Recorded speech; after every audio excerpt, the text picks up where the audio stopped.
அருட்பெருஞ்சோதி அருட்பெருஞ்சோதி தனிப்பெரும் கருணை அருட்பெருஞ்சோதி.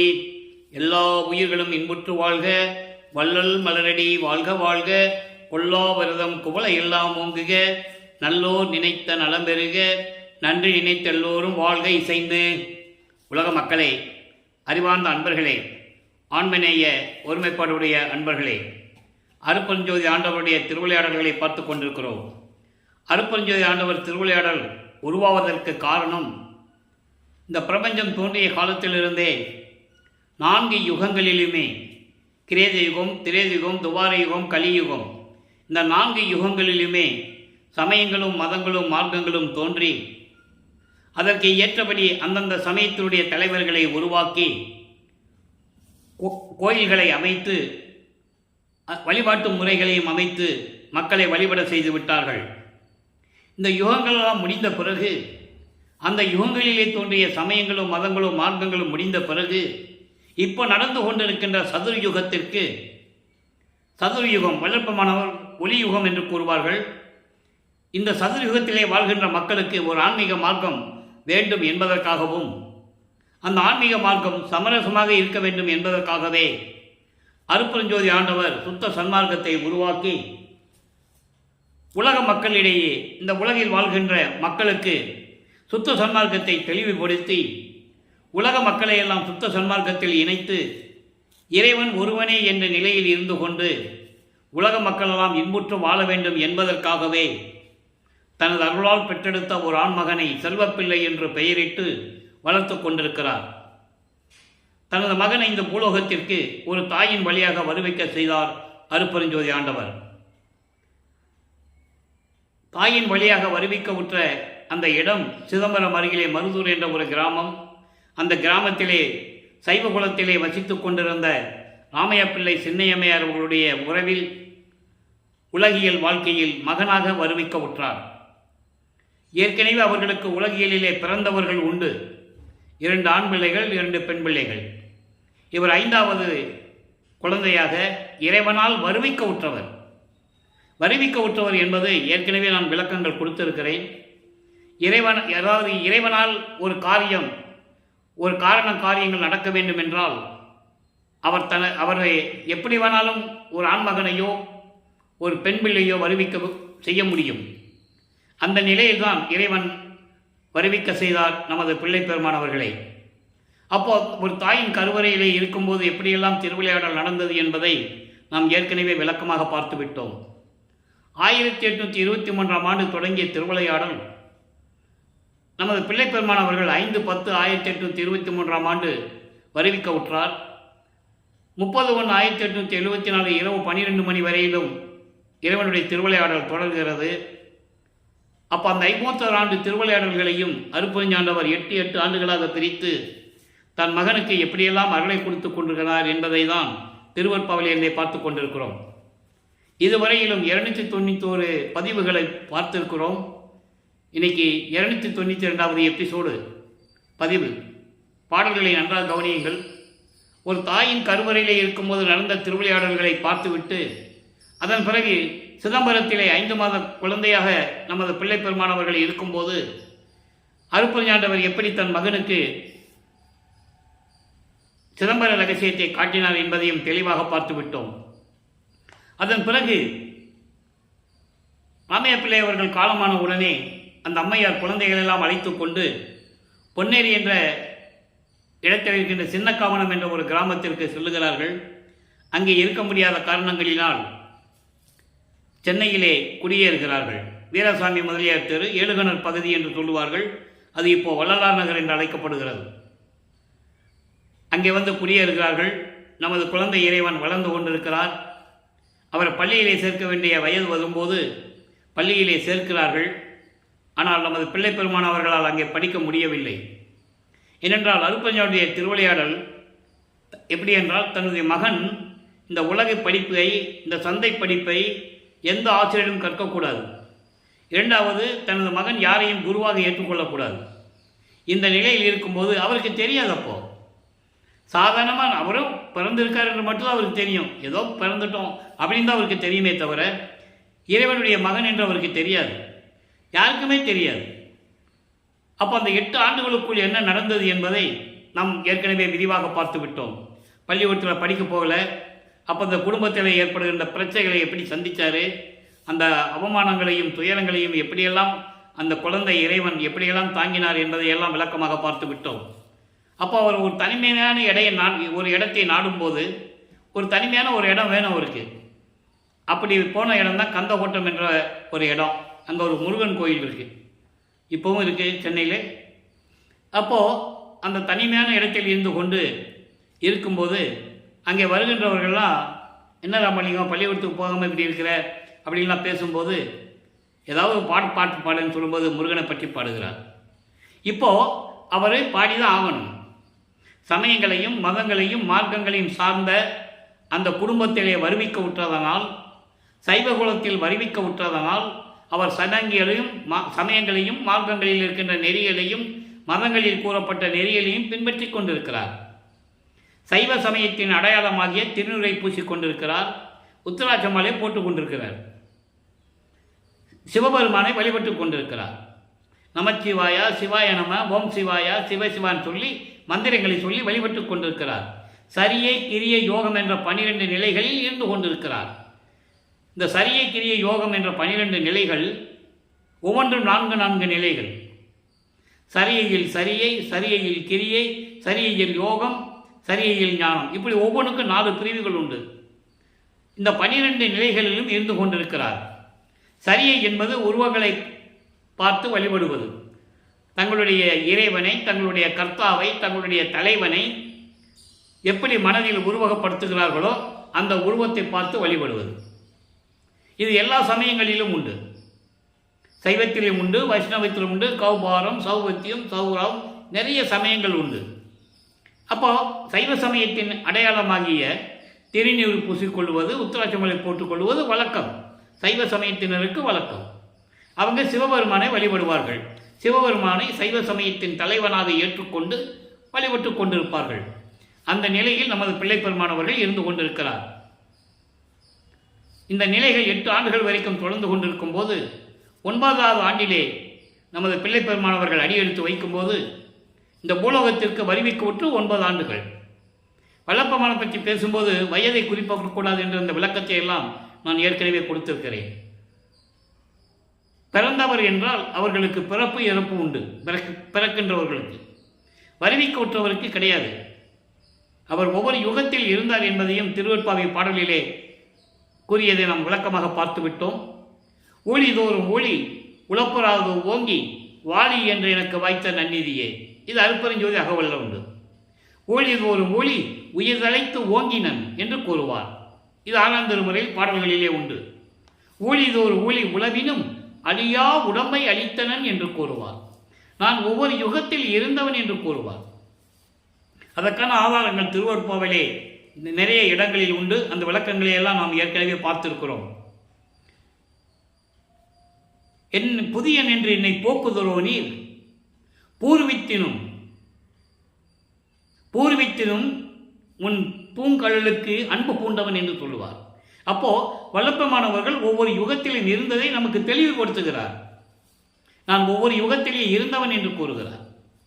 அப்போ இந்த நிலையில் இருக்கும்போது இது ஏன் சொல்கிறேன் என்றால், வல்லப்பமான பற்றி கூறும்போது 9வது வயதில் எப்படி இருந்தார், 12வது வயதில் எப்படி இருந்தார்லாம் சொல்லக்கூடாது. வருவிக்க உற்றவர் என்று சொல்ல வேண்டும். வருவிக்க உற்ற ஆண்டிலிருந்து, அப்போ வருவிக்க உற்ற ஆண்டில் 9வது ஆண்டில் இறைவன் வந்து ஆட்கொள்ளுகிறார். அதை பாடல்களிலே கூறுகிறார். ஆண்டாறு 3 ஆண்டிலே ஆட்கொண்ட அருள்கடலே என்று கூறுவார். ஆரோடு 3வது ஆண்டிலே என்னை ஆண்ட கருணையின் கடலே என்று கூறுவார். ஆக வல்லற்பெருமான், அதாவது வள்ளலார் என்பது நான் ஏற்கனவே கூறியது போல திரு அருட்பிரகாச வள்ளலார் என்று மக்களால் அழைக்கப்பட்டார். ராமையா பிள்ளையும் சென்னியம்மையரும் உலகியலுக்காக நமது இறைவன் வல்லற்பெருமானவர்களுக்கு வைத்த பெயர் ராமலிங்கம். அருட்பெருஞ்சோதி ஆண்டவர் தன் மகனுக்கு வைத்த பெயர் செல்வப்பிள்ளை. அதுதான் நான் பிள்ளைப்பெருமான் என்று கூறுவதுண்டு. அப்போது இந்த பிள்ளைப்பெருமானவர்கள் 9வது ஆண்டில் இறைவன் ஆட்கொண்ட பிறகு அவர் முன் தோன்றி எழுந்தருளி, மகனே என்னால் வருவிக்க உற்றவன், காரண காரியங்கள் எல்லாம் உனக்கு முன்பருவம் பின்பருவம் காட்டி அருள் செய்வேன், ஞானத்தை பெற்றுக்கொள் என்று ஞானத்தை கொடுத்துவிட்டு மறைந்து விடுகிறார். அதன் பிறகு நமது பிள்ளை பெருமானவர்களுக்கு ஒரு மறைப்பு நிலை ஏற்படுகிறது. எப்படின்னா, சுத்த சன்மார்க்கம் என்னன்னா அவருக்கு அப்போ தெரியாது. அருப்பெருஞ்சோதி ஆண்டவர் யாருன்னு அவருக்கு அப்போ தெரியாது. இந்த சமயங்களும் மதங்களும் மார்க்கங்களும் சூழ்ந்திருந்த காலகட்டங்களில் அவர் வருவிக்க உற்ற நேரங்களிலிருந்து, அந்த காலங்களிலிருந்து சிவபெருமானை வழிபட்டு கொண்டிருக்கிறார். இப்போ இறைவனால் வருவிக்க உற்ற மகன் என்ற நிலை அவருக்கு தெரியும். இதுக்கு முன்னால் 8 ஆண்டுகள் வரைக்கும் தெரியாது. இப்போ இறைவனால் வருவிக்க உற்ற மகன் என்று தெரியும். ஆனால் வெளியே யார்ட்டையும் சொல்லவும் முடியாது, சொல்லவும் கூடாது. அந்த நிலையில் இருக்கும்போது 1ஆம் திருமுறை உருவாகிறது. 1ஆம் திருமுறை என்பது நான் ஏற்கனவே கூறியது போல 8 பதியங்கள், 712 பாடல்கள். அந்த 6வது பதிகத்திலிருந்து, அதாவது திருவடி புகழ்ச்சி, விண்ணப்ப கல்வென்பா, நெஞ்சேறி உறுத்தல், சிவனே சிவென்பா நம்ம சொல்ல வேண்டிய பாக்கி இருக்கு.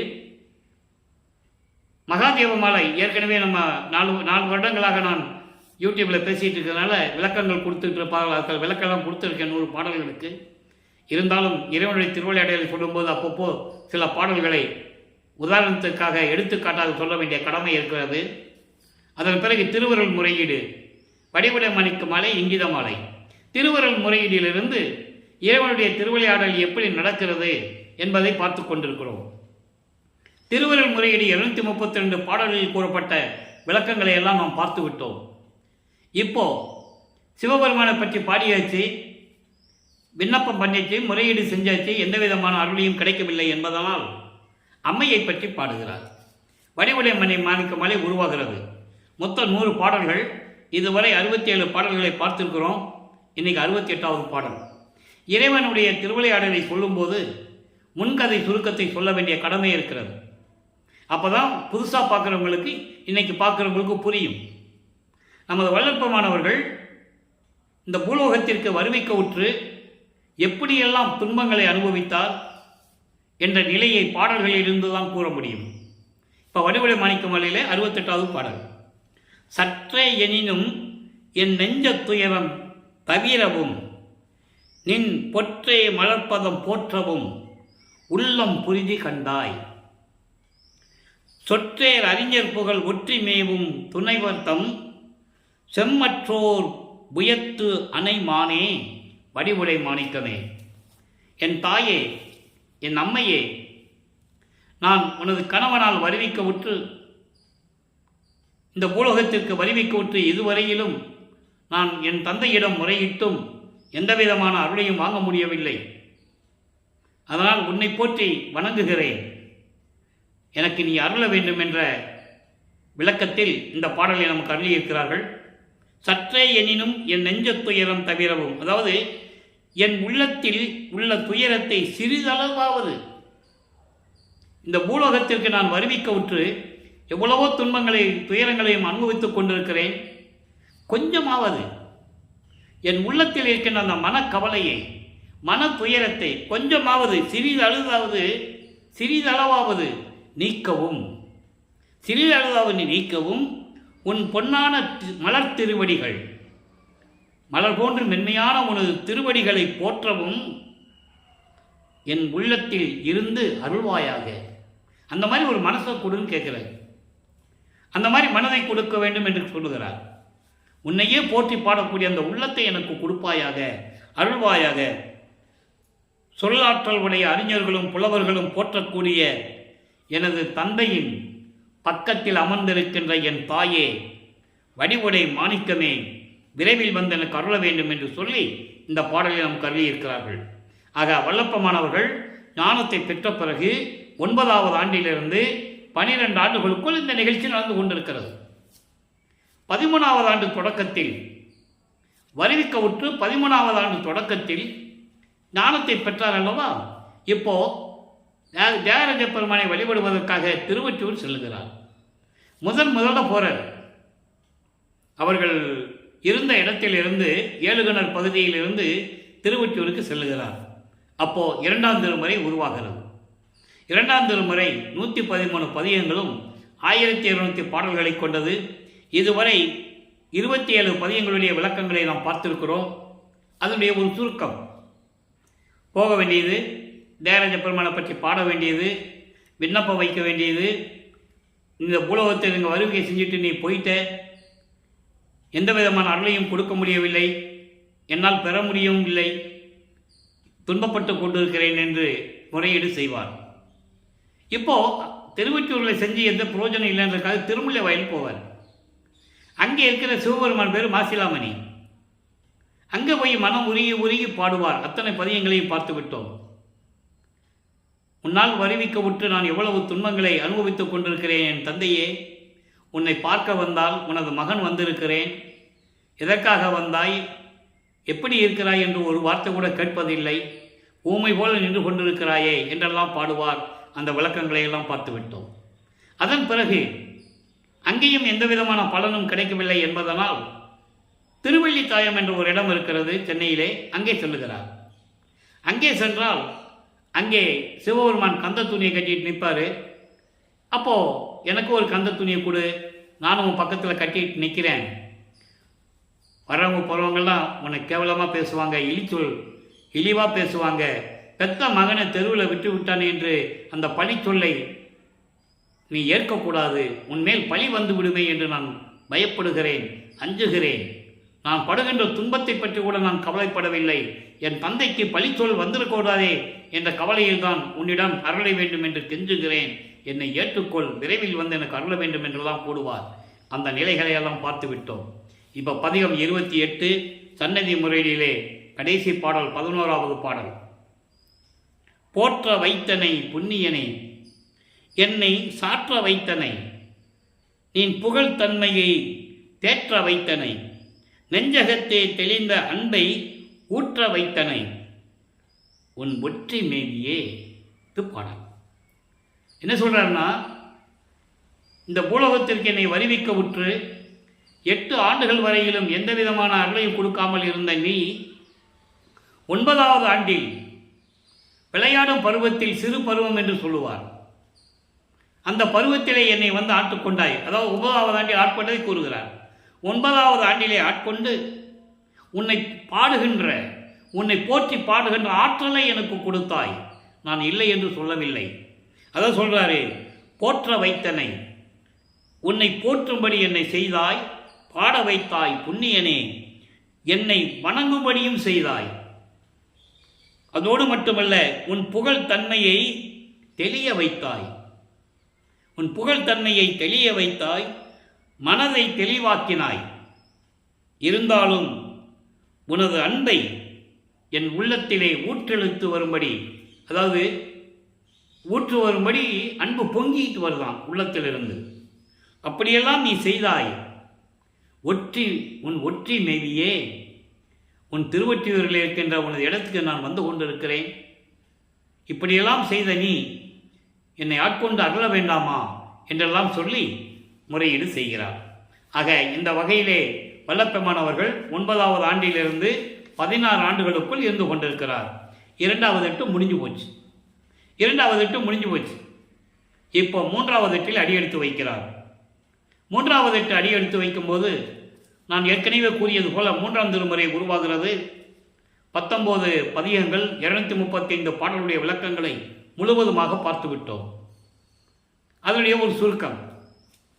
இப்போ திருவள்ளித்தாயத்துக்கும் திருமுல்லை வயலுக்கும் போக முடியாதுன்னு சொல்லி உறுதியாக இருந்துட்டார். போய் என்ன பிரயோஜனம்? கால் வலிக்க நடந்துதான் மிச்சம். அப்போ வல்லப்பமானவர்கள் எங்கே சென்றாலும் நடந்துதான் செல்லணும். அப்போது அந்த நிலையில் இருக்கும்போது மறுபடியும் திருவொற்றியூரிலே வந்து கொண்டு இப்போ நிலைகள் மாறுகிறது, காட்சிகளும் மாறுகிறது. இப்போ மகனுக்கு காட்சி கொடுக்கிறார் சிவபெருமான். இப்பவும் அவருக்கு சுத்த சன்மார்க்கம் தெரியாது. சிவபெருமான் தான் இறைவன் என்று சொல்லி அவரை வழிபட்டு கொண்டிருக்கிறார். ஏனென்றால் சமயங்களும் மதங்களும் மார்க்கங்களும் சார்ந்த ஒரு தலைவன். அப்போ வழிபட்டு கொண்டிருக்கிறார். இப்போ காட்சி கொடுப்பாரு, மறைஞ்சிருவார். திருவிழா வீதியிலும் ஒரு பதிகத்தில் நம்ம பார்த்தோம். ஒரு திருவிழா வீதி வரும்போது காட்சி கொடுப்பாரு, மறைஞ்சிருவார். உடனே தேர் அடுத்த தெருவுக்கு போகும், அங்கே போய் நிற்பார், அங்கேயும் காட்சி கொடுப்பாரு, மறைஞ்சிருவார். இப்படி திருவொற்றியூரில் இருக்கிற ஒவ்வொரு வீதியிலையும் ஒவ்வொரு தெருவிலையும் போய் நிற்பார். எந்த விதமான பலனும் இல்லை. அதன் பிறகுதான் மனதில் ஒரு ஏக்கம், ஒரு தவிப்பு அவருக்கு. நம்ம போய் பேசுறதில்லை, காட்சியும் கொடுக்கறதில்லை. அவர் காட்சி கொடுக்குறாரு, மறைஞ்சிறாரு, பேசுறதில்லை. நம்ம போகாமல் நாரையை தூது அனுப்புவார். அவர் போகாமல் நாரையை தூது அனுப்புவோம்னு சொல்லி நாரையை தூது அனுப்புவார், கிளிகளை தூது அனுப்புவார். தன் மனதில் இருக்கிறதை அவர்களிடம் சொல்லி நீங்கள் இறைவனிடம் போய் சொல்லுங்கள் என்றெல்லாம் சொல்லி தூது அனுப்புவார். அந்த பதிகங்கள் எல்லாம் நாரையும் கிளியும் நாட்டூரும் தூது என்ற பதிகத்தில் இருக்கிற பாடல்கள் எல்லாம் பார்த்து விட்டோம். தன்னை பெண்ணாகவும், அதாவது தலைவியாகவும், இறைவனை தலைவனாகவும் வர்ணனை செய்து அதை நாரையிடம் கிளிகளிடம் சொல்லி அனுப்புவார். நான் இப்படியெல்லாம் தவித்துக் கொண்டிருக்கிறேன், அவரால் வருவிக்கவுற்று இந்த பூலோகத்திலே நான் துன்பங்களை அனுபவித்துக் கொண்டு தவித்துக் கொண்டிருக்கிறேன், நீங்களாவது போய் சொல்லுங்கள் என்றெல்லாம் சொல்லி தூது அனுப்பு என்ற அந்த மனநிலையில் அந்த பாடல்களை எல்லாம் நாம் பார்த்து விட்டோம். அதன் பிறகு திருவிழா வீதி வரும்போது பார்த்தோம், ஒரு குறைத்த பெண்ணிடம் போய் குறி கேட்பார். எப்போதான் அவர் எனக்கு அருளை கொடுப்பார் என்ற நிலையில் அந்த பாடலுடைய நிலைகளெல்லாம் பார்த்து விட்டோம். ஜோதிடம் நாடல் என்ற பதிகத்திலே எப்படியெல்லாம் ஒரு ஜோசியர்கிட்ட போய் ஜாதகம் பார்க்க சொல்கிறார் என்ற நிலையெல்லாம் பார்த்து விட்டோம். இறுதியாக 19வது பதிகத்திலே காதல் மாட்சி பதிகம் மிகவும் முக்கியமான ஒரு பதிகம். சிவபெருமான் எப்படி அவரை திரும்பி பார்க்காமல் தெருவழியாக ஓடுகிறார் என்பதையும், பயந்துட்டு ஓடலை, நல்லா புரிஞ்சுக்கணும். நீங்கள் அது சொல்கிறார், காரணங்கள் சொல்கிறார். பயந்துட்டு ஓடலை சிவபெருமான். இப்போ இவர்கிட்ட சிக்கக்கூடாது, இப்போ தன் மகனிடம் சிக்கக்கூடாது. சிக்கி விட்டோம் என்றால் அவன் கேட்கிற கேள்விக்கு பதில் சொல்ல முடியாது. இப்போ 17வது ஆண்டிலிருந்து 24 ஆண்டுகளுக்குள் இருக்கிறார். 1823ஆம் ஆண்டு வருவிக்க உற்றவர் 1847வது ஆண்டில் இது நடக்கிறது. 24 ஆண்டுகளுக்குள்ள இது நடக்குது. அப்போ ஏன் ஓடுறாருன்னா, இப்போ இவங்கிட்ட நம்ம மாட்டக்கூடாது, கேட்குற கேள்விக்கு இவனால் பதில் சொல்ல முடியாது, நம்மளால் பதில் சொல்ல முடியாது, இன்னும் ஆண்டுகள் இருக்குது, இன்னும் 24 ஆண்டு பாக்கி இருக்கு. 51 ஆண்டில் 24 தான் போகுது, இன்னும் 27 ஆண்டுகள் இருக்கு, பார்த்துக்கலாம்னு சொல்லிட்டு போறாரு. இவர் பின்னாலே ஓடுறாரு, பிடிக்க முடியல. அதை அங்கே இருக்கின்றவர்கள் எப்படி இவரிடம் கேள்வி கேட்டார்கள், இவர் எப்படி பதில் சொன்னார் என்ற நிலைகள் எல்லாம் பார்த்தோம். கேட்பாங்கல்ல, என்ன ராமலிங்கம், உன்னை தினமும் பார்த்துக்கிட்டு இருக்கோம், சின்ன குழந்தையிலேருந்து இங்கே வந்துகிட்டு இருக்க, நாங்கள் பார்த்துக்கிட்டு தான் இருக்கோம், இப்போ என்ன தெருவிலையா ஓடுற அப்படின்னு கேட்கும்போது, சிவபெருமான் ஓடுறாரு, நான் பின்னாலே ஓடினேன், ஓட்டத்தை பிடிக்க முடியல அப்படின்னு சொல்லுவார். அப்போ அவங்க சொல்லுவாங்கல்ல, கலியுகத்தில் இதெல்லாம் நடக்கிறது சாத்தியமா ராமலிங்கம், என்ன பேசுகிற நீ, உனக்கு பைத்தியம் பிடிச்சிருச்சு, முத்திருச்சு, உனக்கு பக்தி முத்திருச்சு, சிவபெருமான் மேலே பைத்தியம் பிடிச்சிருச்சு, உனக்கு பக்தி முத்திருச்சு, அதனால தான் நீ இப்படியெல்லாம் சொல்கிற அப்படின்லாம் சொல்லுவாங்க. அவங்க கேட்குற கேள்விகளுக்கு பதில் ஒரு பதிகத்தில் கொடுத்துருப்பார், 10 பாடல்களில். நீங்கள் எப்படி சொன்னாலும் சரி, அவருக்கு சாப்பிட்றதுக்கு சோறு இல்லை, பிச்சை எடுக்கிறான்னு சொல்கிறீங்க, படுக்கிறதுக்கு இடம் இல்லை, சுடுகாட்டில் போய் படுத்துக்கிறான்னு சொல்கிறீங்க, எப்படி இருந்தாலும் சரி, நான் அவர் மீது காதல் கொண்டுள்ளேன், அந்த காதலை என்னால் கனவில் கூட மறக்க முடியாது என்றெல்லாம் சொல்லுவார். கனவிலும் ஒளியனுமே அப்படின்னு சொல்லுவார். அந்த பதிகத்தெல்லாம் நம்ம பார்த்துட்டோம். இப்போ 24 ஆண்டுகள் முடிஞ்சிருச்சு, 3வது எட்டு முடிஞ்சிருச்சு, 4வது எட்டுக்குள்ளே வராரு. 25வது ஆண்டிலிருந்து 32 ஆண்டுகளுக்குள் என்ன நடந்தது என்பதை 4ஆம் திருமுறையில் இருந்த பாடல்களின் மூலம் பார்த்துட்டோம். 8 பதியங்களில் 197 பாடல்கள் இருக்கின்ற பதியங்கள் எல்லாம் பார்த்துட்டோம். அன்பு மாலை, அருட்பிரகாச மாலை, பிரசாத மாலை, ஆனந்த மாலை, பத்தி மாலை, அபராத மன்னிப்பு மாலை, சௌந்தரிய மாலை, அதிசய மாலை, இப்படி 8 பதியங்களை நம்ம பார்த்துட்டோம். அதனுடைய ஒரு சுருக்கம். இப்போ 27வது ஆண்டில் வல்லப்பமானவர்கள் வரிவிக்க ஊற்று 27வது ஆண்டில் அந்த குடும்பத்தில் அவங்கெல்லாம் சேர்ந்து இவருக்கு கல்யாணம் பண்ணணும்னு சொல்கிறாங்க. இவன் பொறுப்பு இல்லாமல் தெரிஞ்சிட்டு இருக்கிறாப்புல ராமலிங்கம், ஒரு கால் கட்டு போட்டாவது சரியாக வருமானம் பார்க்கலான்னு சொல்லி அக்கா பொண்ணையே கல்யாணம் பண்ணணும்னு சொல்லி சொல்கிறாங்க. இவர் இல்லற வாழ்க்கையில் எனக்கு சம்மதம் இல்லை என்று சொல்கிறார். சொல்லி தான் ஆகணும், ஏன்னா அப்பாக்கிட்ட பெர்மிஷன் வாங்கணும், அருப்பஞ்சோகிட்ட பெர்மிஷன் வாங்கணும், அனுமதி வாங்கணும். இப்போ அவருக்கு அருப்பஞ்சாண்டவர் அவரால் தான் இவர் வருவிக்க விட்டவர் என்ற நிலை இப்போ தெரியும். சுத்த சன்மார்க்கம் இருக்கிறது தெரியும். இப்போ இந்த நிலையில் இருக்கும்போது இந்த உலகியல் பற்றை நீக்க வேண்டும். அப்போது தனக்கொடி அம்மையாருக்கு இவர் தாலி கட்டினாதான் அந்த அம்மாவுக்கு விமோசனம் கிடைக்கும். இது ஏற்கனவே பாடலில் சொல்லிட்டார். அந்த விளக்கத்தையெல்லாம் பார்த்துட்டோம். ஒரு மாது பெற்ற மகன் பொருட்டாக உபந்து முன்னம் ஒரு மாமனாகி வழக்குரைத்தாய், என் வழக்கு உரைத்ததற்கு இரு நிலத்து போல் வேடங்கட்டி இருத்திகளோ, திருமால் வணங்கும் பதத்து வா யான் உன் சிறுவன் என்றே என்று கூறுவார். அந்த பாடலில் 4 வரியிலையும் பிரபஞ்சத்தின் உண்மை அடங்கி இருக்கிறது. ஏற்கனவே எல்லாம் நிர்ணயிக்கப்பட்டபடி அருப்பஞ்சோடைய கட்டளையின்படி தான் உங்கள் பூலோகத்துக்கு அந்த அம்மாவும் இவர் வருவிக்க உற்ற இடத்துல அந்த குடும்பத்தினருடைய சொந்தத்தில் ஒரு பெண் பிள்ளையாக பிறக்கிறாங்க. அப்போ அந்த பெண்ணிற்கு இவர் தாய்மாமனாகிறார். இவர் தாலி கட்டி தான் ஆகணும். ஏன்னா அதுக்காக தான் நம்ம இங்கே பிறக்கிறாங்க அந்த குடும்பத்தில். அப்போது அந்த நிலையில் இருக்கும்போது தந்தையிடம் அனுமதி வாங்கி கொண்டு திருமணத்திற்கு சம்மதம் தெரிவிக்கிறார். திருமண ஏற்பாடுகள் நடந்து கொண்டிருக்கிறது. திருமண மண்டபத்திலே எல்லாரும் அமர்ந்திருக்கிறார்கள். பிரம்மன், திருமால், ருத்திரன் போன்ற பதத்தலைவர்களும் ரிஷிகளும் முனிவர்களும் சத்தர்களும் சக்திகளும் தேவர் கூட்டத்தை சேர்ந்த 18 கூட்ட தலைவர்களும் எல்லாமே இங்கே இருக்கிறாங்க. இவரை வாழ்த்துவதற்காக, மணமக்களை வாழ்த்துவதற்காக இருக்கிறாங்க. அது மனித கண்களுக்கு தெரியாது இல்லையா? நீங்கள் எவ்வளோ சினிமாவில் பார்த்துருப்பீங்க. வானத்திலிருந்த மலர் தூவுறது, இப்படியெல்லாம் நீங்கள் காட்சிகளை பார்த்துருப்பீங்க. அதே போல தான். ஏன்னா இது பாடலில் சொல்கிறாரு. நான் ஏற்கனவே சொன்னது போல் இது கதை அல்ல, கற்பனை அல்ல. பாடல்களில் இருக்கின்ற விளக்கங்களை உங்களுக்கு நான் இறைவனுடைய தயவால் அந்த விளக்கத்தை கூறிக்கொண்டிருக்கிறேன். அப்போ இந்த நிலையில் இருக்கும்போது தனது தந்தையும் தாயும் வரவில்லை என்று அவர் மனம் எப்படி துடித்தது, எப்படி துயரப்பட்டது, துன்பப்பட்டது என்பதை பாடலில் இருந்து நாம் பார்த்து விட்டோம். அன்று இரவே மகனை வாழ்த்துவதற்காக அருப்பெருஞ்சோதி ஆண்டவரும் சிவகாமி வள்ளியும் 2 குதிரை மாட்டின தேரில் வந்து மணமக்களை எப்படி வாழ்த்தினார்கள் என்பதை பாடல்களின் மூலமாக நாம் ஏற்கனவே பார்த்து விட்டோம். இப்போ இந்த நிலை முடிஞ்சிருச்சு, அந்த கடமையும் முடிஞ்சிருச்சு, அந்த திருவிளையாடலும் முடிஞ்சிருச்சு. இப்போ உலகப்பற்றை விட்டாச்சு. இறைவனுடைய 8 குணங்கள் ஏற்கனவே நான் சொல்லியிருக்கேன். தன்மையத்தனாதல், தூய உடம்பினாதல், முற்றிலும் உணருதல், இயற்கையாகவே பாசங்களை நீக்குதல். இப்போ அந்த நிலையில் இருந்து கொண்டிருக்கிறார். இயற்கையை உணர்வினாதல், இயற்கையாகவே பாசங்களை நீக்குதல். ஸ்டெப் பை ஸ்டெப்பாக வந்துட்டு இருக்கிறார். இப்போ பாசங்களை நீக்கியாச்சு, உலகப்பற்ற விட்டாச்சு, சமயங்களையும் மதங்களையும் மார்க்கங்களையும் விட்டாச்சு. ஏனென்றால் அருப்பெருஞ்சோதி ஆண்டவருக்கு அது உகந்ததல்ல. சாதியும் மதமும் சமயமும் பொய்யென ஆதியில் உணர்த்தி அருப்பெருஞ்சோதி.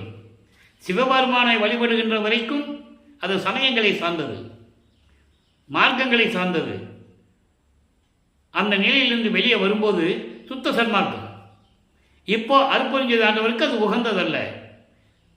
பாடல்களில் தெளிவாக நமக்கு அறிவிக்கிறார்கள். சாதியும் மதமும் சமயமும் காணா ஆதியநாதையாம் அருப்பெருஞ்சோதி. அப்போ சுத்த சன்மார்க்கத்துக்கு வரும்போது இதெல்லாம் இருக்கக்கூடாது. அதனால் இந்த பூலோகத்திலேயே அதை நீக்குகிறார். பாசங்களை நீக்குதல், பற்றுகளை அறுத்தல், சமயம், சரியை, கிரியை, யோகம், ஞானம் என்ற ஒரு 12 நிலைகளையும் கடத்தல், எல்லாத்தையும் முடிச்சாச்சு. இப்போ திருவொற்றியூருக்கும் போகக்கூடாது. ஏற்கனவே திருமலை வாயிலுக்கும் திருவள்ளித்தயத்துக்கும் போக முடியாதுன்னு சொல்லி உறுதி எடுத்துட்டார். இப்போ நான் திருவொற்றியூருக்கும் போக மாட்டேன் என்று சொல்லி வெள்ளாடை அணிந்து முக்காடு போட்டு திருநீர் பூசுவதை நிறுத்தி, ஏன்னா அது சமயத்தினுடைய சங்கற்ப விகற்பங்கள், முக்கிய எதிரிகள் சுத்த சன்மார்க்கத்திற்கு. எல்லாமுடைய அருப்பெருஞ்சோதி அற்புத கடவுளே, இது தொடங்கி எக்காலத்தும் சுத்த சன்மார்க்கத்தின் முக்கிய தடைகளாகிய சமயங்கள், மதங்கள், மார்க்கங்கள் என்பவற்றின் ஆசார சங்கற்ப விகற்பங்களும், வருணம், ஆசிரமம் முதலிய உலகாச்சார சங்கற்ப விகற்பங்களும் எங்கள் மனதில் பற்றா வண்ணம் அருள் செய்தல் வேண்டும். சுத்த சன்மார்க்கத்தின் முக்கிய லட்சியமாகிய ஆண்மநேய ஒருமைப்பாட்டுரிமை எங்களுக்குள் எக்காலத்தும் எவ்விடத்தும் எவ்விதத்தும் எவ்வளவும் விலகாமல் நிறைந்து விளங்க செய்வித்து அருளல் வேண்டும். இது யாருக்காக கொடுத்த விண்ணப்பம்? நமக்காக. நம்ம இறைவனுக்கு சொல்லணும்.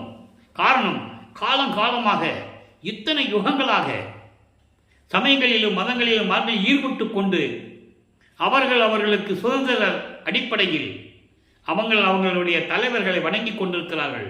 இது சுத்த சன்மார்க்கம் உள்ள வரக்கூடாது. சுத்த சன்மார்க்கத்துக்குள்ள அது வரக்கூடாது. அருட்பெருஞ்சோதி ஆண்டவரை ஆண்டவராக ஏற்றுக்கொண்டால் அங்கே சிவபெருமான் வரக்கூடாது, திருமாலும் வரக்கூடாது, யாரும் வரக்கூடாது உள்ள. அதை தான் தெளிவுபடுத்துகிறார். இப்போ அந்த நிலையில் இருந்து கொண்டு கதவை பூட்டி தாப்பா போட்டார். எங்கே? சென்னையிலேயே. இப்போ வல்லற்பமானவர்கள் 5வது அட்டில் இருந்து கொண்டிருக்கிறார். 33வது ஆண்டிலிருந்து 40 ஆண்டுகளுக்குள் என்ன நடந்தது என்பதை பாடல்களின் மூலமாக நாம் ஏற்கனவே பார்த்து விட்டோம். அதனுடைய ஒரு சுருக்கம்.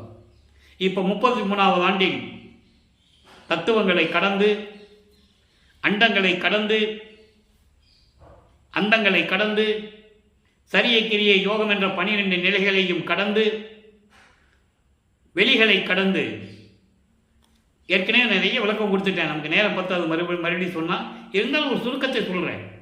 அந்தங்கள் என்பது 6: கலாந்தம், யோகாந்தம், போதாந்தம், நாதாந்தம், சித்தாந்தம், வேதாந்தம். அதையும் கடக்கணும். அது சமயங்களையும் மதங்களையும் மார்க்கங்களையும் சார்ந்தது.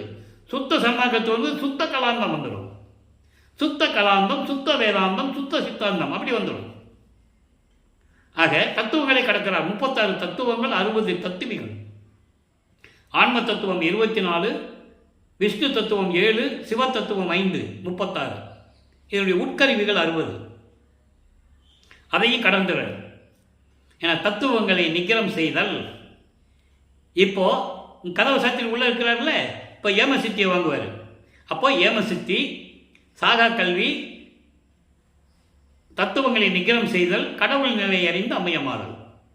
சுத்த சன்மார்க்கத்தை வாங்கியாச்சுன்னா கடவுள் நிலை அறிந்து அம்மையமாக முடியும். அந்த நிலைகளை எப்படியெல்லாம் கடந்தார் என்பதை தான் இப்போ நம்ம 5வது எட்டில் பார்த்தோம். இப்போ கதவை சாத்தி உள்ளே உட்காந்துட்டார். அருட்பெருஞ்சாண்டவர் விண்ணுலகத்திலிருந்து பூலோகத்திற்கு இவர் இருந்த திருவழியிலே எப்படி கால் வலிக்க நடந்து வந்து கதவை திறந்து, தாப்பாவை திறந்து, மகனை அழைத்து, ஒரு காலை உள்ளே வச்சு ஒரு காலை வெளியே வச்சு கூப்பிட்டு எப்படியெல்லாம் அருளை கொடுத்தார் என்ற விளக்கத்தை எல்லாம் பார்த்து விட்டோம். ஏன் ஒரு காலை உள்ளே வச்சு ஒரு காலை வெளியே வச்சார் என்ற விளக்கத்தையும் நம்ம பார்த்துட்டோம். உள்ளே போனால் இவன் பூட்டிடுவான், திருப்பி நம்ம வெளியே வர முடியாது. அன்பினில் அகப்படும் மலையே, அந்த நிலையில் இருக்கின்ற இறைவனை உள்ள வச்சு அடைச்சிட்டான்னா மகனுக்கு கட்டுப்பட்டு வெளியே வர முடியாது. வெளியே வர முடியலன்னு என்ன ஆகும்? இன்னும் ஆண்டுகள் பாக்கி இருக்கு, இன்னும் 17 வருஷம் பாக்கி இருக்கு. 17 19 வருஷம் பாக்கி இருக்கு. 32 ஆண்டுகளும் முடியுது. இன்னும் 19 வருஷம் பாக்கி இருக்கு. இந்த நிலையில் இருக்கும்போது இறைவன் அப்படி வந்து கதவை திறந்து ஒரு காலை உள்ள வச்சு ஒரு காலை வெளியே வச்சு மகனை கூப்பிட்டு எப்படியெல்லாம் அருளை கொடுத்தார் என்பதை 100 பாடல்களிலே இருந்து பார்த்து விட்டோம். அன்பு மாலையில் ஒரு 31, அற்பகாச மாலையில் ஒரு 100, மீதி பதியங்களெல்லாம் 10 பாட்டு. எல்லா விளக்கங்களையும் பார்த்து விட்டோம். மகனே, இனிமேல் உனக்கு திருநீறு தேவையில்லை என்று சொல்லி தத்துவங்களை எப்படி கடப்பது, அண்டங்களை எப்படி கடப்பது, ஐம்பூதங்களை எப்படி கடப்பது என்ற நிலைகளை எல்லாம் பாடலின் மூலமாக நாம் ஏற்கனவே விளக்கத்தை பார்த்து விட்டோம். அதனால் கூறுகிறார், தத்துவங்களை தனித்தனியாக கடந்தேன், தத்துவாதீத மேலையில் சித்தியல் முழுதும் தெரிந்தேன், அவை மேல் சிவநிலை தெரிந்திட சென்றேன். எங்க போனாரு? சுத்த சிவஞான வெளிக்கு. அருட்பெருஞ்சோதி அட்டகத்திலே அந்த பாடல் உண்டு.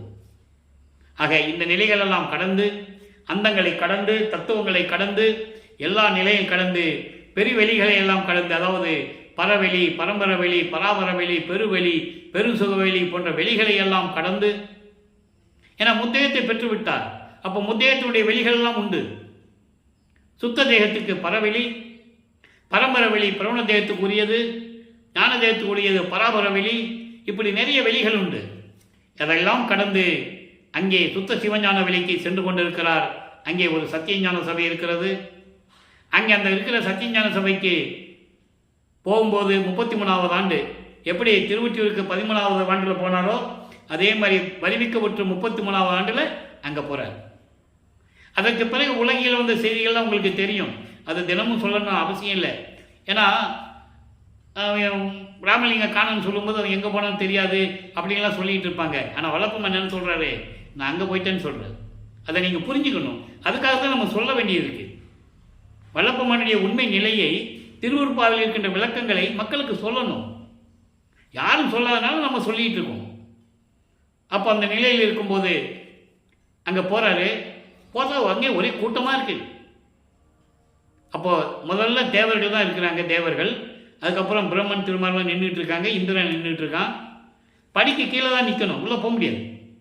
கொலையும் புலையும் தவிர்த்தவர்கள் தான் சத்தியஞான சபைக்குள்ளே போக முடியும். அவங்க ஏற்கனவே போர் புரிந்தவர்கள், காமத்தில் திளைத்து கொண்டிருந்தவர்கள். அதெல்லாம் புராணங்களில் உண்டு. திருவருட்பாவில் வல்லப்பெருமான் தெளிவாக சொல்கிறார். யார் யார் எப்படி இருந்தாங்கன்னு சொல்கிறார், தெளிவாக சொல்கிறார். அதை நம்ம பார்த்துட்டோம், விளக்கமாக பார்த்துருக்கோம். அப்போ அந்த நிலையில் இருக்கும்போது நீங்கள் போங்க சாமி, நீங்கள் தான் தகுதியானவர்கள் என்று சொல்லுகிறார்கள். தேவர்கள்லாம் சொல்கிறாங்க. இவர் உள்ளே போகிறாரு. தந்தை மகனை வரவேற்று, மகனை இந்த ஆடைகள் எல்லாம் கலைந்து விட்டு புத்தாடை புனித நீராடி புத்தாடை அணிந்து மங்கள கோலத்துடன் வருவாயாக. 2.5 நாளிகையில் உனக்கு மணிமுடி சூட்ட வேண்டும். தந்தையின் கட்டளையை ஏற்று இவர் அதே நிலையில் வந்து அங்கே இருக்கின்ற அங்கு போட்டு வச்சிருந்த இருக்கையிலே அமருகின்றார். தந்தை மகனுக்கு சுத்த சன்மார்க்கத்தை கொடுக்கிறார். அதனால்தான் சுத்த சன்மார்க்கத்தை பெற்றேன் என்று கூறுவார். மகனை இனிமேல் சுத்த சன்மார்க்கம் உன்மார்க்கம் பெற்றுக்கொள் என்று சொல்லி சுத்த சன்மார்க்கத்தை கொடுத்த பிறகு சாகா கல்வியை, அந்த கலையை தன் மகனுக்கு கற்றுத்தருகிறார் என்பதை திருவருட்பாவிலே சொன்ன பாடல்களின் மூலமாக நாம் ஏற்கனவே பார்த்து விட்டோம். நெய்யர்கள் வியப்பிலே 47வது பாடலில் நாகாதிபனும் நாராயணனும் நான்முகனும் நறுமுறும் எனவே ஞான அமுதம் அளித்தாய் நானும் உண்டு துண்ணவே சாகா கலையை பயிற்று தந்த தயவை சாற்றலுக்கரிது. தெளிவாக சொல்லுவார். அந்த விளக்கங்களையும் நம்ம பார்த்துட்டோம். அந்த அவருக்கு அங்கே சத்தியஞானிகள் என்ன நடந்தாலும் பிரம்மன் திருமாலாம் வெளியே நின்று தான் பார்க்கணும். இப்போ காலங்கள் நெருங்கி கொண்டிருக்கிறது. சதாசிவத்துக்கிட்ட இருந்து 5 தொழிலை வாங்கி மகனுக்கு கொடுக்கணும். அதெல்லாம் நடந்தது சித்தி வளாகத்தில் நம்ம பின்னால் பார்க்க போகிறோம். ஏற்கனவே பிரம்மன் திருமால் ருத்திரன் மகேஸ்வரன் இருந்த அவங்களுக்கெல்லாம் அந்த தொழில், படைக்கும் தொழில், காக்கும் தொழில், அழிக்கும் தொழில், மறைக்கும் தொழிலெல்லாம் போயிடுச்சு.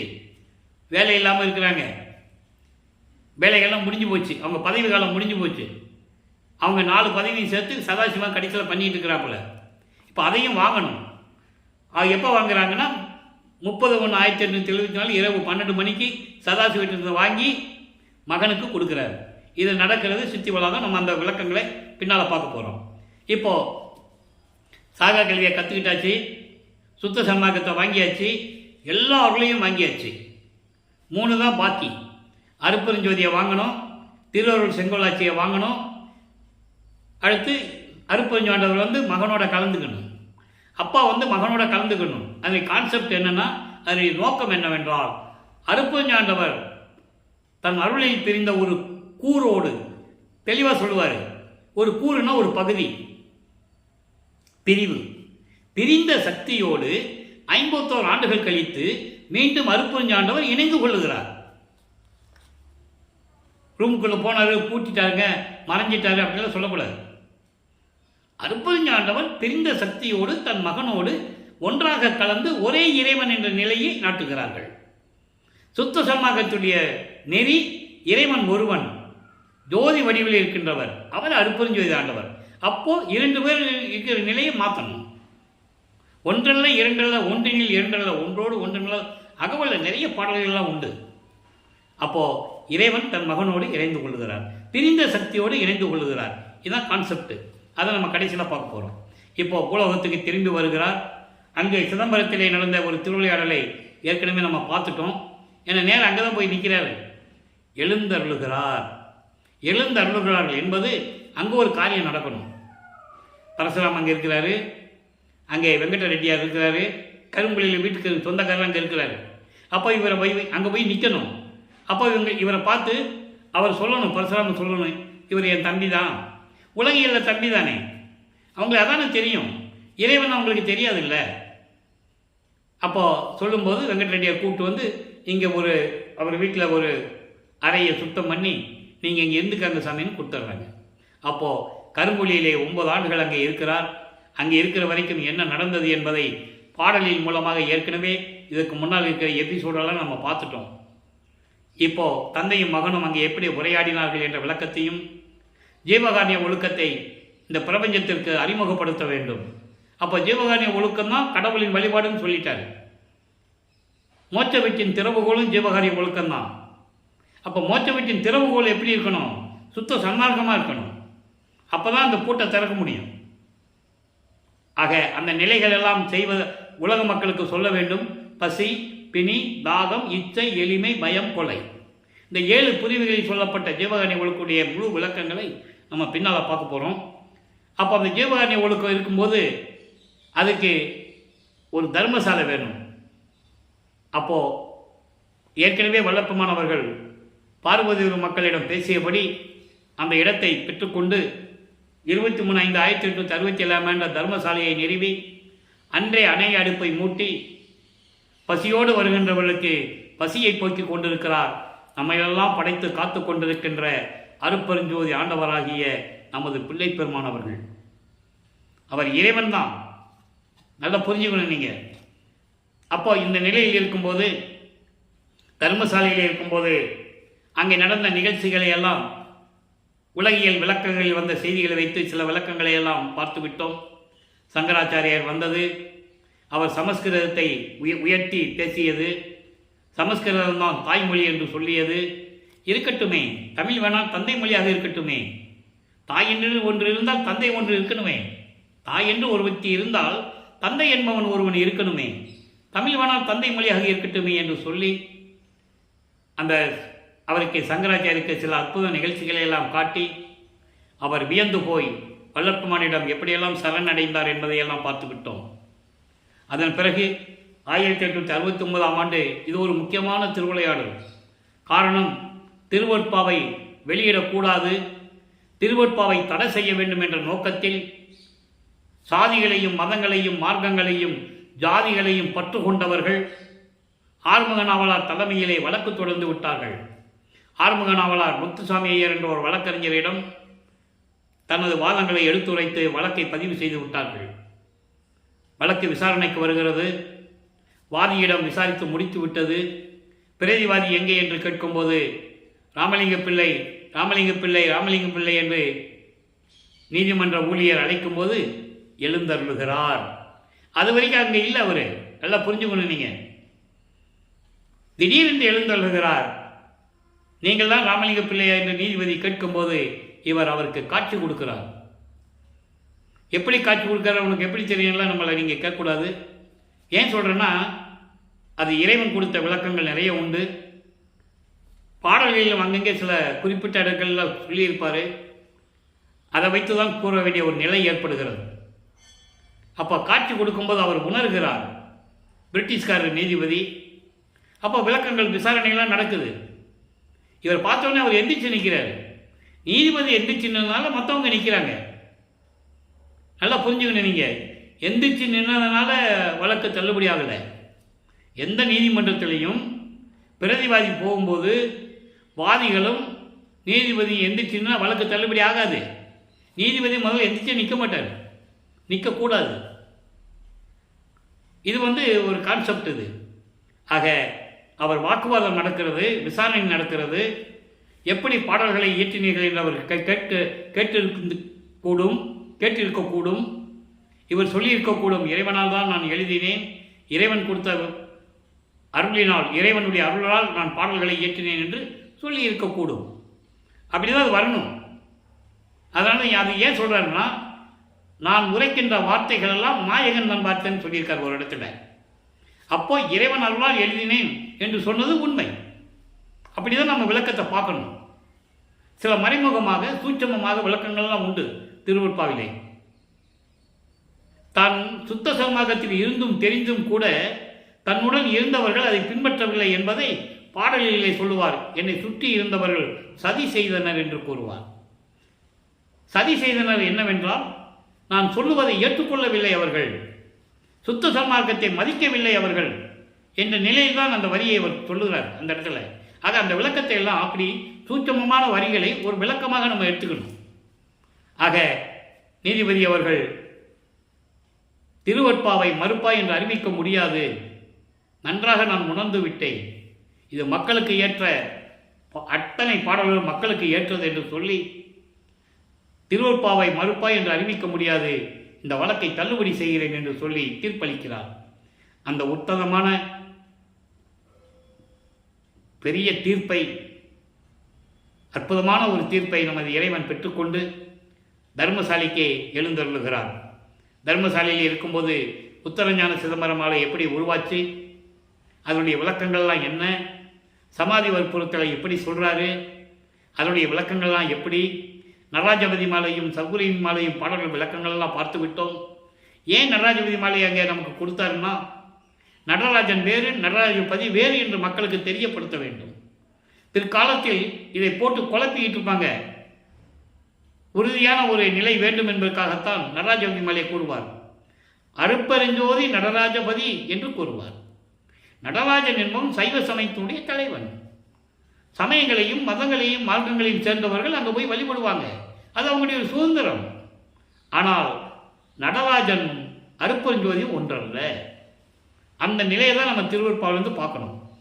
ஏன்னா ஒன்று தான் சொன்னால் நடராஜ கோயிலில் போய் சிதம்பரத்தில் போய் மகாமந்திரம் சொல்ல முடியாது, அங்கே போய் அருப்பெருஞ்சோதி சொல்ல முடியாது, அருப்பாவை படிக்க முடியாது.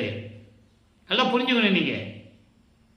அதே மாதிரி நடராஜ கோயிலில் இருக்கிற தீட்சிதர்கள்லாம் வடலூருக்கு வரமாட்டாங்க. அது பெரிய கௌரவமாக நினைப்பாங்க அவங்க, அவ்வளவு மானத்தோடு இருக்கிறவங்க அவங்க. ஆனால் நம்ம தான் நடராஜ கோயிலுக்கு போயிட்டு வந்து பெருமையாக சொல்லிக்கிறோம் இல்லையா? அது எப்படி சொல்கிறதுன்னா, யார் மனதையும் புண்படுத்துவதற்காகவோ இழிவுபடுத்துவதற்காக வல்லற்பமான் கூறவில்லை. அது அவர்களுடைய சுதந்திரம்.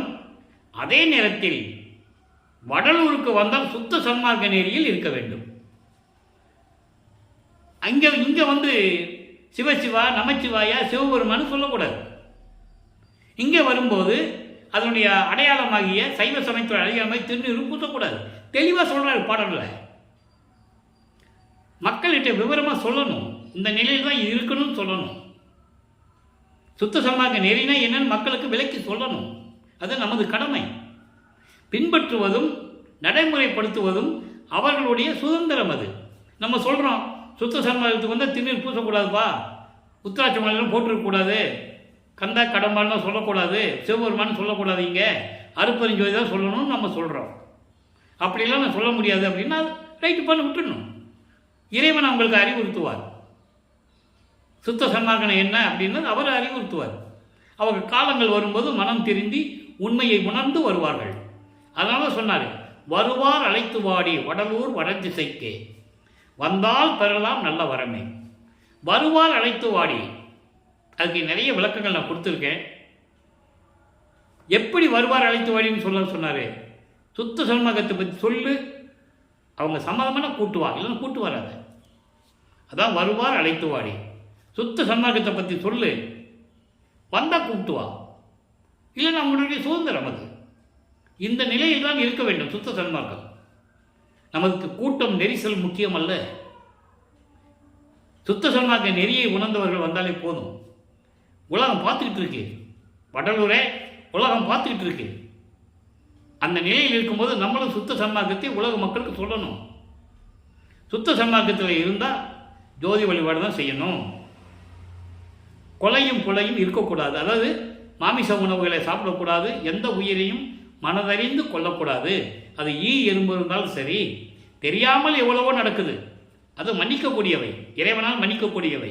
நடந்து போகிறோம், இன்செக்ட்னு சொல்லுவாங்க. இன்செக்ட்னா கண்ணுக்கு தெரியாத உயிரினங்கள் மண்ணில் எவ்வளவோ இருக்கு, அது இன்செக்ட்னு சொல்லுவாங்க. அப்படி நமக்கு கண்ணுக்கு தெரியாமல் காலடியில் மிதிப்படுறது அது இறைவனால் மன்னிக்கக்கூடியது, நம்ம செய்த தவறு அல்ல. ஆனால் தெரிந்து செய்வது தான் தவறு. அப்போது சுத்த சன்மார்க்கத்தில் இருக்கக்கூடாது. ரெண்டாவது, உயிர் இரக்கம் இருக்கணும், உயிர் நேயம் இருக்கணும். ஒரு உயிர் துன்பப்படும் போது ஐயோ துன்பப்படுதேன்னு நம்ம வருத்தப்படி இறைவன்கிட்ட முறையீடு செய்யணும். நம்மளால் காப்பாற்ற முடியல, நம்மளால் அந்த உயிருக்கு எதுவும் செய்ய முடியல, இறைவன்கிட்ட சொல்லணும். அதான் சுத்த சன்மார்க்க நெறி. இப்படியெல்லாம் நிறைய நெறிகள் உண்டு. அந்த விளக்கம் நம்ம பின்னால் ஒரு பதிவே பண்ண வேண்டிய ஒரு கடமை இருக்கிறது. ஆக இந்த நிலையில் இருக்கும்போது இப்போ லைவில் பார்த்துட்டு இருக்கோம். வல்லப்பமானவர்கள் 6வது வட்டியில் இருக்கும்போது, இங்கே தர்மசாலையில் இருக்கும்போது என்ன நடந்தது என்பதை இப்போ நம்ம பார்த்துக்கிட்டு இருக்கோம். அப்போது ஞான மருந்து என்ற பதிகத்திலே இப்போ வல்லப்பவன் அவர்கள் 48 ஆண்டுகளுக்குள் இருக்கிறார். 48வது ஆண்டேனே நம்ம வச்சுக்கலாம், ஒன்றும் தப்பில்லை. ஏன்னா இது 3 வருஷம் தானே பாக்கி இருக்குது, நம்மளும் நெருங்கிட்டு இருக்கோம். அனுபவம் முடிஞ்சிச்சுன்னா வல்லப்பவனர்கள் தர்மசாலையை விட்டு அங்கே மேட்டுக்கு போயிடுவார், சித்திகுலாத்துக்கு போயிடுவார். அப்போ அதுக்கு நம்ம பார்க்கணும், 1 மாதம் வரைக்கும் தான் நம்ம இதை சொல்லுவோம் தர்மசாலையை பற்றி. அதுக்கப்புறம் நம்ம சித்திகுலாத்தை பற்றி தான் சொல்ல போகிறோம். அப்போது ஞான மருந்து என்ற பதிகத்திலே 117வது பதிவு 8வது பாடல் இன்றைக்கி பார்க்க போகிறோம். ஏற்கனவே நான் சொன்னது தான், எளிமையான வரி. ஆனால் விளக்கங்கள் சொல்லணும்னா சொல்லிக்கிட்டே இருக்கலாம், அது வாட்டுக்கு வந்துக்கிட்டே இருக்கும். அந்த வகையில் இன்றைக்கி ஒரு பாடல் பாருங்கள். 6 அந்தத்து ஓங்கும் மருந்து, 6 அந்தத்து ஓங்கும் மருந்து, அதற்கு அப்பாலும் அப்பாலும் ஆன மருந்து. இதுக்கு தமிழ் அறிஞர்கள் இருந்தாலும் சரி, எவ்வளவோ ஆராய்ச்சியாளர் இருந்தாலும் சரி, நூல் விளக்கம் தான் தர முடியும். 6 அந்தங்களை கடந்த இறைவன், அப்பாலும் அப்பாலும் இருக்கின்ற இறைவன், அப்படி தான் சொல்ல முடியும். ஆனால் சுத்த சன்மார்க்கத்தை தெரிந்தவர்கள், சுத்த சன்மார்க்கத்தில் இருந்து கடைபிடித்து கொண்டிருக்கின்றவர்கள், இறைவனை அருப்பஞ்சாண்டவர் தான் ஒரே இறைவன், இயற்கை உண்மை விளக்க கடவுள் என்ற உறுதியை ஏற்றுக்கொண்டவர்களுக்கு தான் இந்த விளக்கம் புரியும். 6 அந்தங்கள் ஓங்கும் மருந்து. 6 அந்தங்கள் என்பது கலாந்தம், யோகாந்தம், போதாந்தம், நாதாந்தம், வேதாந்தம், சித்தாந்தம். இந்த 6 அந்தங்களையும் கடந்த இறைவன். அப்படின்னு என்ன அர்த்தம்னா, நானும் 6 அந்தங்களை கடந்துட்டேன்னு சொல்கிறார். அதை நீங்கள் நல்லா புரிஞ்சுக்கணும். இறைவனுக்கு என்னென்ன தகுதி உண்டோ, இறைவனுக்கு என்னென்ன அருள் பாங்கு தன்மை உண்டோ, அத்தனையும் வளர்ப்பமானுக்கு உண்டு. இப்போ 6 அந்தங்களை கடந்து அங்கே விளங்கி கொண்டிருக்கின்ற இறைவன், அதற்கு அப்பாலும், அதற்கு அப்பால் என்ன அப்பால்? அண்டங்கள். அதற்கு அப்பால் என்பது அண்டங்களை கடப்பது. அதற்கு அப்பாலும், அதற்கு அப்பாலும் என்பது வெளிகளை கடப்பது. அண்டங்களை கடந்து வெளிகளை கடக்க வேண்டும். அப்போ அண்டங்களை 6 அந்தங்களை கடந்து, அண்டங்களை கடந்து வெளிகளை கடந்து இருக்கின்ற இறைவன். வெளிகள் என்பது ஏற்கனவே கூறியது போல பரவெளி, பரம்பரவெளி, பராமரவெளி, பெருவெளி, பெருசுகவெளி, இப்படி வெளிகளையெல்லாம் கடந்து இருக்கின்ற இறைவன். அடுத்து சொல்றாரு, ஊர் அந்தமில்லா மருந்து. ஊர் அந்தமில்லா மருந்து என்பது அழிவில்லாத சுயமாக தோன்றிய இறைவன். சுயமாக அழிவில்லாத இறைவன் என்று கூறுவார். அதான் அந்தமில்லா இறைவன். ஊர் அந்தமில்லா இறைவன் என்பது சுயமாக தோன்றிய இறைவன். எனக்கு உள்ளே கலந்த உறவா மருந்து, என் உள்ளத்திலே கலந்து தந்தை என்ற உறவோடு, அதாவது சுத்த சன்மார்க்க உறவு என்ற நிலையில் இருக்கின்ற எனது தந்தை என்ற உறவு, அப்படி உள்ளே கலந்த உறவா மருந்து. அதான் சொல்லுவார், மெய் உறவா மெய்ப்பொருளே என்று கூறுவார். அவருக்கு சிதம்பர ரகசியம் காட்டினார்ல, அதாவது 5 மாத குழந்தையாக நமது குழந்தை இறைவன் பிள்ளை பெருமான் அவர்கள் இருக்கும்போது தில்லையிலே சிதம்பர ரகசியத்தை காட்டினார்ல, அப்போ சொல்லுவார், மெய் உறவா மெய்ப்பொருளே. மெய் உறவு என்பது எனது உண்மையான தந்தை என்ற உறவு. மெய்ப்பொருள் என்பது இயற்கை உண்மை விளக்க கடவுளாகிய அருட்பெருஞ்சோதி ஆண்டவர். அதை தான் இங்கே சொல்கிறாரு, உறவா மருந்து. அந்த உறவு சுத்த சன்மார்க்கத்தின் உறவு, எனது அதாவது தந்தை என்ற உறவு. அப்படி இருக்கின்ற இறைவன் அருட்பெருஞ்சோதி ஆண்டவன் சொல்லிட்டார். இப்போ 147வது பதிகம் அனுபவ மாலை 68வது பாடல். இது வரைக்கும் 67 பாடல்களில் ஒவ்வொரு பாடலில் இருக்கின்ற விளக்கங்களையெல்லாம் பார்த்துட்டோம். இன்றைக்கி 68வது பாடல். ஏற்கனவே நான் சொல்லியிருக்கேன், அனுபவ மாலை என்பது தன் இறைவனிடம் பெற்ற அனுபவங்களை உலக மக்களுக்கு சொல்லுவது. அது எப்படி சொல்கிறாருன்னா, தன்னை மனைவியாகவும் இறைவனை கணவனாகவும் வர்ணனை செய்து, உள்ளத்தை தோழியாக வர்ணனை செய்து உலக மக்களுக்கு சொல்லுவது போல கூறுவார். அதை தான் நம்ம பார்த்துட்ருக்கோம். இப்போ பாருங்கள், மன்று உடையார் என் கணவர் சொல்லிட்டாரா? என் கணவர்னு சொல்லிட்டாரா? மன்று உடையார் என் கணவர், என் உயிர் நாயகனார். மன்று உடையார் என்பது சத்திய ஞான சபையை உடையவர். எங்கே? திருச்சிற்றம்பலத்திலே சுத்த சிவஞான வெளியிலே அங்கே இருக்கின்ற சத்தியஞான சபையினுடைய தலைவர் என்னுடைய கணவர்.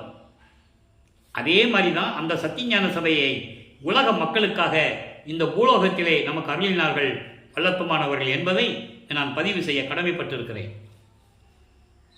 அதான் சொல்லுவார், சபையை என்னுள் கண்டனன்னு சொல்லுவார்.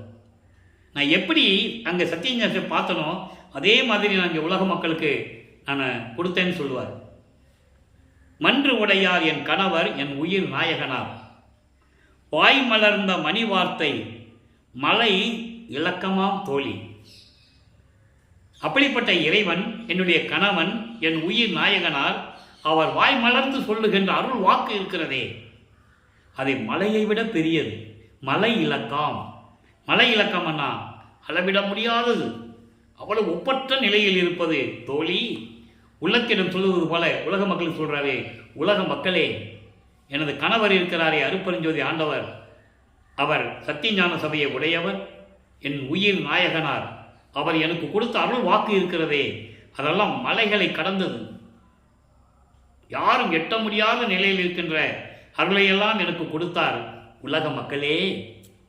அதான் சொல்லுவார், மூவரும் தேவரும் முத்தரும் சித்தரும் யாவரும் பெற்றிடா இயல் என கழித்தனை. தட்ஸ் ஆல் யுவர் ஆனர்னு சொல்கிற மாதிரி, அதான் முடிவான நிலை. அதை தான் இங்கே சொல்கிறார். சொல்லிட்டு அடுத்து சொல்கிறார் பாருங்க, துன்றிய பேருருள் எல்லாம் தொலைத்தது. எனக்கு அந்த அருள் வாக்கு கொடுத்தார்ல, அது எப்படி இருந்தது? துன்றிய பேருருள் எல்லாம் தொலைத்தது. என்னை சூழ்ந்திருந்த இந்த பூலோகத்திற்கு வருவிக்க உற்று, ஒரு தாயின் வழியாக வருவிக்க உற்று, நான் சமயங்களையும் மதங்களையும் மார்க்கங்களையும் சார்ந்து இருந்த போது என்னை சுற்றி இருந்த, என்னை சூழ்ந்திருந்த பேர் இருள், இந்த சமயங்கள் மதங்கள் மார்க்கங்களுடைய சங்கற்ப விகற்பங்கள், அது பேர் இருள்.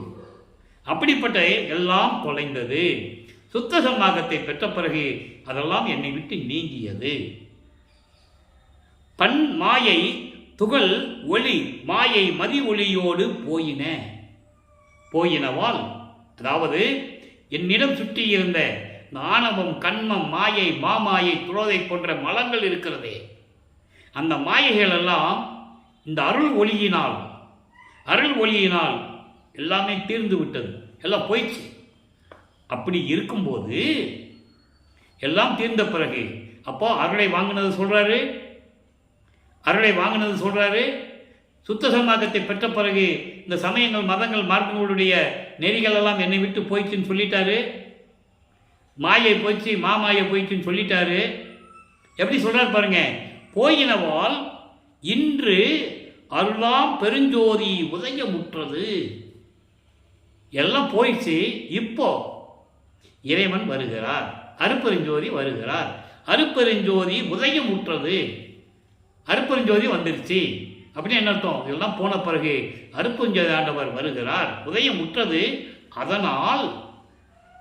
அதனால் இனி சற்று புறத்திடு நீ.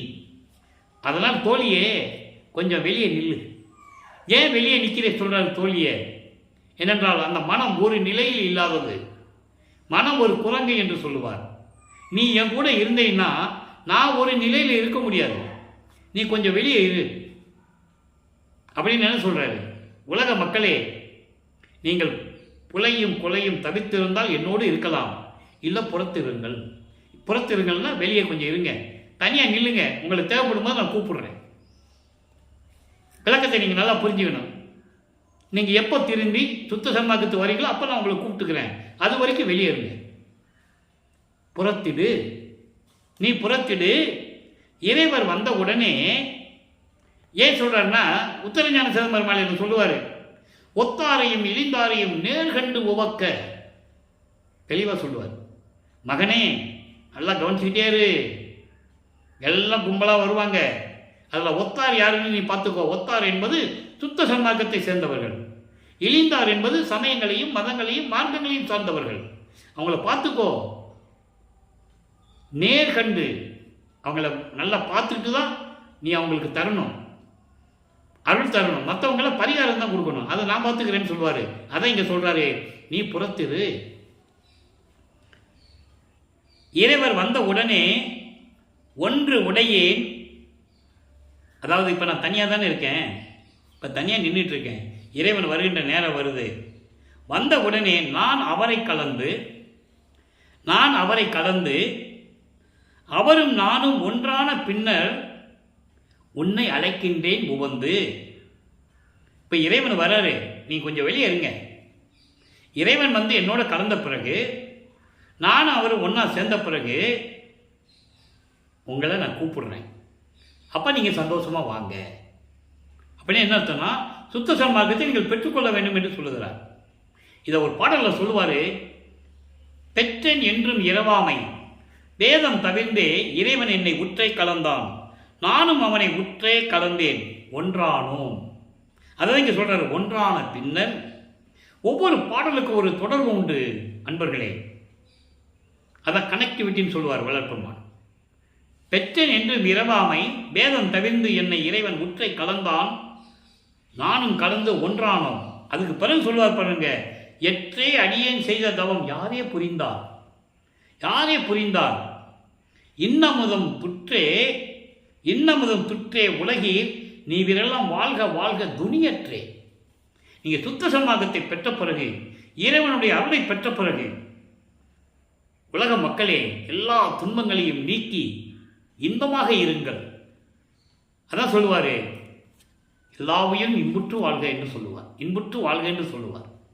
ஆக அன்பர்கள், இன்று பார்த்த நமது திருவிளையாடல் பதிவில் 1ஆம் திருமுறையிலிருந்து எப்படியெல்லாம் அவர் ஒவ்வொரு நிலைகளையும் கடந்து வந்தார் என்பதையும், இறைவனிடமிருந்து எப்படியெல்லாம் அருளை பெற்றுக்கொண்டார் என்பதையும் தெளிவாக பார்த்து விட்டோம். இன்னும் இருக்கிறது, தொடரும். நாளையும் இந்த பதிவை பார்த்து நீங்கள் இறைவனுடைய அருளை பெற்றுக்கொள்ளுங்கள். எனவே அன்பர்களே, நீங்கள்லாம் சுத்த சன்மார்க்கத்தில் இணைந்து ஜோதியை வழிபட்டு அருப்பெருஞ்சோதி அருப்பெருஞ்சோதி தனிப்பெருங்கனை அருப்பெருஞ்சோதி என்ற மகாமந்திரத்தை உச்சரித்து, கொலையும் குலையும் தவிர்த்து உயிர் இரக்கத்தோடு இறைவனை வணங்கி, இறைவனுடைய அருளையும் செல்வங்களையெல்லாம் பெற்றுக்கொண்டு இந்த வையகத்தில் நீங்கள் வாழ்வாங்க வாழ வேண்டும் என்று இறைவனுடைய தயவாலயம் கருணையாலயம் வாழ்த்தி விடைபெறுகிறேன். இந்த வள்ளலார் ஊழியன். மீண்டும் நாளை சந்திப்போம். நன்றி, வணக்கம். அருட்பெருஞ்சோதி அருட்பெருஞ்சோதி தனிப்பெரும் கருணை அருட்பெருஞ்சோதி.